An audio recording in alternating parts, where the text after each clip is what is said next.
Hey, you ever play hopscotch? Yeah, back in the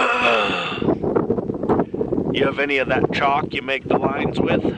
Yeah, we'll call you one. Yeah, go ahead and chalk me up for 3 pink. Got it. You know, if you get a substitute teacher and she comes into the room and writes her name on the blackboard. Yeah. Go ahead and chalk me up for 2 here, bud.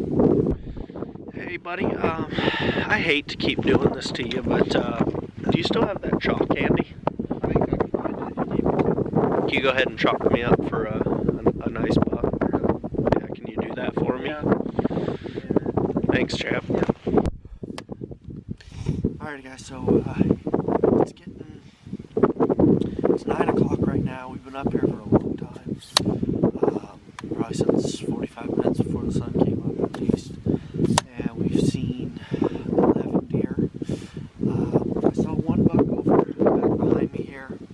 Matt thinks he saw a buck over here to the left. And just now I got lucky and caught a buck right as he went over a ridge. But I was on my 7 powers, these little guys. And I didn't have time to get the big boys out to see what it was. But I mean, I could tell it was a nice buck, and from the distance, just for me to even see it's a buck, he's probably pretty decent, so I think we're going to pack up and walk over there, try to get a different vantage point, and see if we can get eyes on him.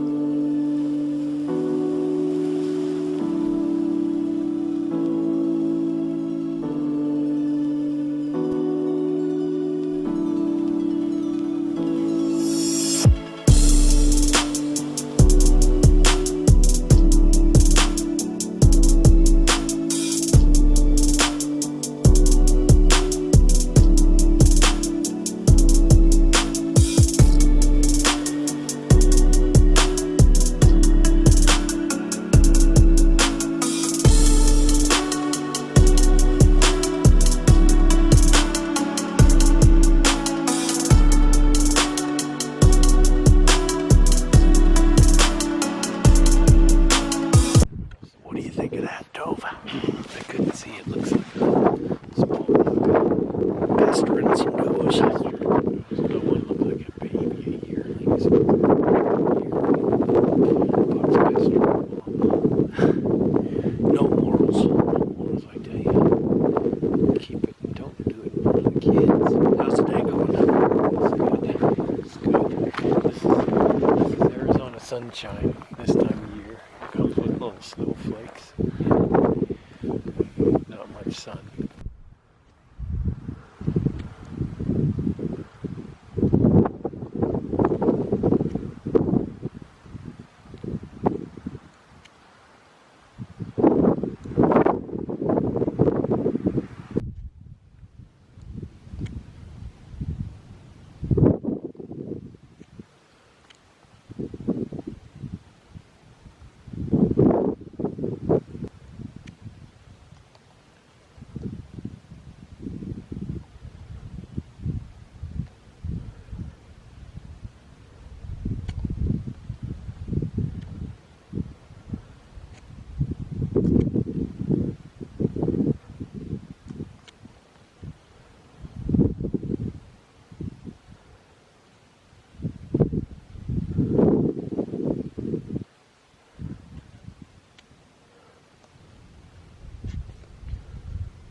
Yeah! Oh my gosh! Toby boy, how you feeling? Well, I think maybe you heard me say it on film, but the penetration wasn't good. It looked like a good shot, but I might have got into it a little forward into the shoulder blade. And this deer's running like crazy. We've got to watch him run several hundred yards out in the desert. And we're starting to pick more and more blood up. And I'm getting a little, it's not a bunch, but I'm getting encouraged because my man's got some more right there. Because it's bright red blood. Oh yeah, There we look go. at that. See, and he's Look at spraying spraying more. all the way. So we saw him running really hard, but that's look at what that. they do Look a at lot of times in a panic, you know. So hopefully he bleeds enough, and he's bleeding inside. Hopefully my arrow penetrated enough to get his lung, and we'll see what happens. I mean, this is hunting. It's gut wrenching. This is one of the toughest parts of hunting, is making sure you find him. We're going to do our best. Alrighty. Just found the arrow. Tove, why don't you pick it up and show us the penetration you got? Well, it's encouraging. I mean, you guys see that.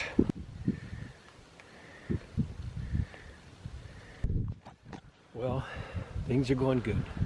We've tracked him probably about 300 yards, and we're to a point where we were on a hill when we shot him. We got to watch him run. He went out of sight right in this area. We're seeing good blood, not gushing blood, but we're seeing good red lung blood, and we're seeing it coming out not only his left side where I shot him, but we're seeing it out front of him and to the right. So I think what we're getting is the respiratory involvement where he's actually blowing out blood out his mouth. So the thing that's helping us a lot too, we've had a fair amount of weather, rain, snow, so the tracks of this deer running are easy to follow, and then we're confirming it constantly to make sure we're on the right track so we don't find blood. So we're going to take a break because this is the last place we saw him, and we think we can stick on this track. We don't want to jump him. If we're going to, hopefully he just succumbs. We've been probably an hour. What do you think? Yeah. An hour since a shot. We're going to give him a little more time than that, because, you know, James thought he saw him like wobbling towards the end. We know he carried the arrow with him like 200 yards, and James thought before he went out of sight he saw some leg wobbling and so on, which is likely. So he was probably just jetting on adrenaline, and we'll do our best. Hopefully the good Lord guides us to it with all our skills that we've tried to work on. Well, it's been a tough day. We tracked this buck a long ways. Still on him. Thankfully the ground's wet, so it's helping me out a bit, so I'm able to actually follow his footprints and still finding some blood on grass. So we're going to give it our best shot, keep trying. It's probably been about, I don't know, 3 or 4 hours at least of straight tracking, and we've gone a couple miles at least, so we're trying, and we'll see what happens.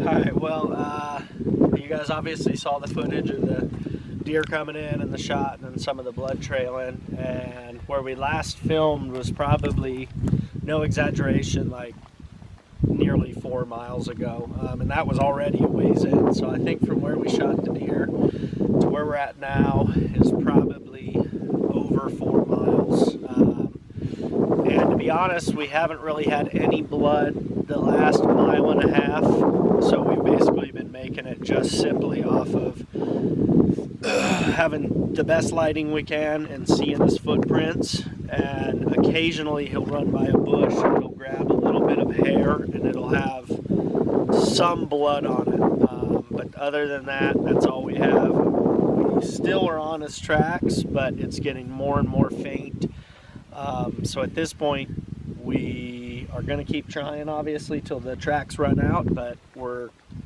thinking he might have made it, and we might see him chasing does in a couple days. So I don't know, you got anything to add? The heartbreak of we don't know, you know, it ain't over yet, but heartbreak is tough. We're gonna keep going, probably up till dark, if we can stay on these tracks. We're just barely staying on them now, and if nothing else, we're gonna go out and, march. I'm gonna march this place in the morning, and we're gonna glass this place in the morning and see if we can catch him up chasing does or something. Yeah, and this is one of the areas we like hunt a lot, so we know the area really well. We glass it all the time. So if he is here, even if he's dead, like, if we run out of the tracks, and we might see him, or see coyotes or birds, but I think more likely it'll be just like, you guys can go watch the Houdini buck video, same thing sort of happened. And we saw him again chasing does, and I was able to get on him. So that could happen. We've been tracking time-wise, like we said, distance has been like, we're guessing over 4 miles. Time, I think he shot the deer around 10, and right now it's 3:30. So we've been going all day, and we got a couple hours left to light, so we're gonna keep trying and see what we can do.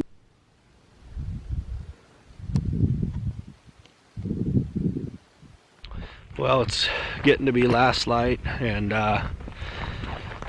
it was starting to get really tough to track 'cause there's a lot of rocks. So we marked the last track and put a box around it, and Matt was kind of watching us with his binos in case we bumped a buck, he could watch it. And in the distance he saw a group of deer and a good nice buck, and the tracks we were on were heading right to it. So we're gonna head back, get my 25 power binoculars, try to verify if that's the buck or not, and see how he's looking. If he's looking totally healthy, and we can hunt him the next few days, or if he's looking injured, and then from there we'll figure out a game plan. But it's been a tough day.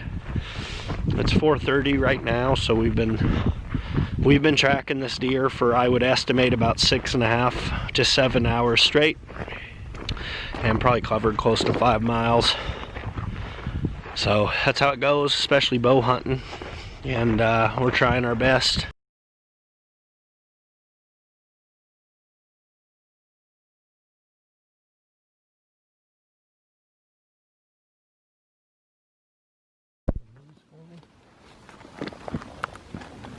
He made it, buddy. He's doing just fine. Can you feel him? I can see where you hit him and everything. Yeah. And he's doing just fine. And he's the dominant buck in this herd. Yeah. You hit him up high in the shoulder. Maybe a little behind the shoulder, but about 2 inches below his back. The top of his back. Yep. That's good news, buddy. It's good news. If you ain't gonna recover him, it's nice to see that he's alive and well. Chasing bucks around, running after does. He's doing great. That answers that question. Yep. The guy, we tracked him for whatever it was, 8 hours or something. Yeah, more than that. 7 hours the first day, and 5 the second day, and covered 5 miles, and there he is right there. Where is he? I don't see him quite yet. I'll point him out. Obviously this video's been a bit of a roller coaster. It started on December 31st, which was the last day of the 2019 deer season, and we had obviously the epic scene play out that you guys got to watch, of the buck coming to us and Tove making us a shot, and the blood trail was, we knew the penetration wasn't great, but the blood trail looked decent at times, and how we covered about 5 miles over like nearly 12 hours when you count both days of tracking. It was really truly heartbreaking, because as archers we never want to lose an animal, and we always want a quick humane shot. Today is January 2nd, and I actually saw the buck. I glassed him up, same frame, 2x3, real wide, and sure enough, right on the left side in the upper back, got a big white scar. And in fact, I even got a little footage. It's a little shaky, but you can see the buck. I'll put that footage right here so you guys can see him. Pay attention to his back and you'll see the scar. But definitely a relief to see he's alive and well, huh, buddy? Yep. Yep. We found him. Yep, and that's, you know, Tove said a prayer this morning. We've been praying every day that we would find this buck, and, you know, we found him, and he's doing fine. I was watching him chase bucks and chase does and running around. He's completely healthy, and he lived to fight another day. He's a true warrior, and we'll see if the story is written to be Houdini Buck 2.0, or if he lives to make it another year. We'll see. Yeah. If you look at the scar and look back at the video of when I shot, the scar was in line. It was definitely in line with the 10 ring, and because it was like a 43-yard shot, my best guess with range in it was about 43 yards, so I put the 40-yard pin on what would be the 10 ring, and because my bow's not rocket fast, he was able to drop the last 2/3 of the flight of the arrow, and he dropped down, and I almost spined him. Yeah. You can see by the scar, I almost spined him. I don't know. And you know, this is a good lesson. I've preached it on the channel a million times, and he even did it. But this is why it's super important, especially on deer, any big game animal, but especially deer, because they're so fast, to aim real low, because his shot was perfect. If that buck did not drop, he would have hit him perfect. But if you watch the video, maybe I'll put it in again in slow-mo, he drops like probably that much by the time the arrow gets to him. And this was not a crazy extended shot. So let this be a lesson again Jump my string. to aim low. And low. If you think you're low enough, probably aim a little bit lower. And this can still happen. Like, you're not totally immune, but it'll help you avoid this situation. But both of us, all three of us, are very relieved and happy, and it feels like a whole weight's just off our shoulder to see that that buck is fine. And I mean, literally the whole trip's feeling better now. So that's gonna wrap up this video. I'm gonna give you 2 today. Thank you for watching.